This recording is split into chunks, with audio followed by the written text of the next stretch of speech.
فما دام النفس صاعد نازل عندك قول يا الله، اتق الله، اعبد الله. تدري مرات شنو اللي يغثك؟ مو يغثك حقيقة البشر.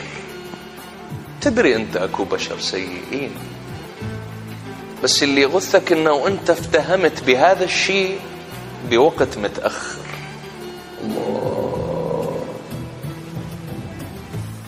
تنغث تقول يا ريتني عرفتهم قبل هذا الوقت حتى لا اتورط ازيد.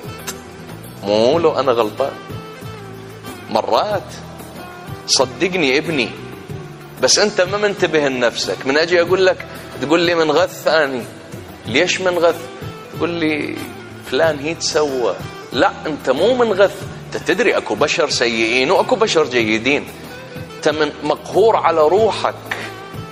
ليش اكتشفت هذا الشيء بوقت متأخر؟